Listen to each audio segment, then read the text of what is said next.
মানে এনেকুৱা হ'ল মানে চাৰিওফালে আন্ধাৰ হৈ 2-3 মিনিটৰ ভিতৰত এনে পাক মাৰিলে মানে যি আমাৰ ওচৰত গাছ পেলা আছিল ঘৰৰ টিন পাত আছিল চব উৰাই লৈ গ'ল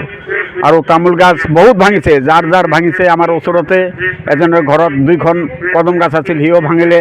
আমাৰ ইয়াতে আম গাছ ভাঙিলে আৰু টিন পাত চব উৰাই লৈ গ'লে দোকানৰ যিখিনি বস্তু বাহিনী আছিল চব উৰাই লৈ গ'ল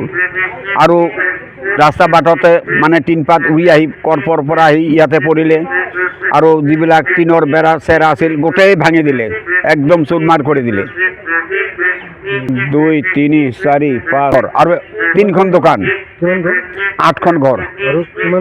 দোকান 3খন ভালকৈ ক্ষতি হৈছে কি গ্রাম বলি কয় ৰাবাপাৰা ফকিরা গ্রাম হ্যাঁ ফকিরাগ্রাম ৰাবাপাৰা এত ক্ষতি হয়েছে অঁ মানুষগুলা সব ঠিকই আছে মানুহ সব ঠিকই আছে ঘর ঘর বেশি ক্ষতি কার হয়েছে সুরেন সরকার বেশি ক্ষতি হয়েছে হ্যাঁ বেশি ক্ষতি হয়েছে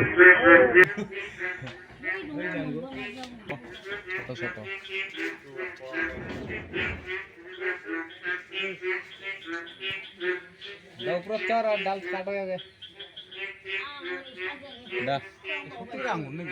আঙ্গুরে তো গাছটা দাও না হয় না এলা বড়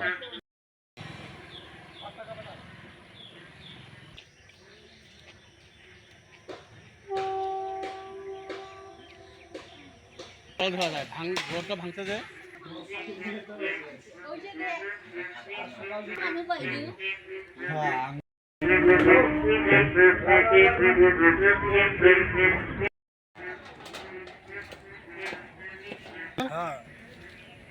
তোমার হাসপাতাল নির্মাণ ছিল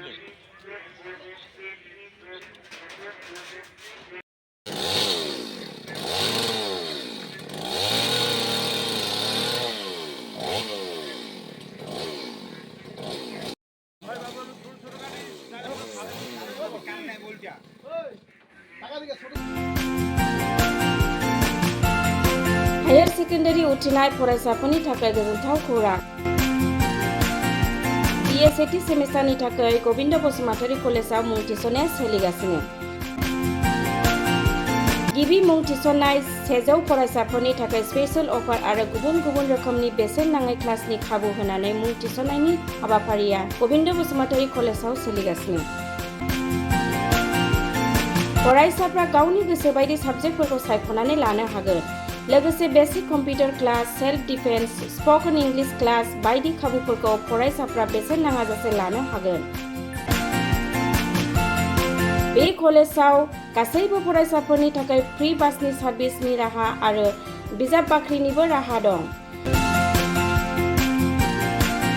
आरो बे खेबनिफ्राय भिउ सेन्टार अदेबानि एग्जाम सेन्टार महरै फरायसाफ्रा गोविन्द बसुमतारी कलेजावनो आनजाद होनो हागोन गोविन्द बसुमतारी कलेजाव एसेल' बेसेनावनो मुं थिसननानै कलेजनि राहानि खाबुफोरखौ लानो हागोन रोखायै मिथिनो थाखाय फारियै होनाय जानबुं नाम्बाराव कन्टेक्ट खालामनो हागोन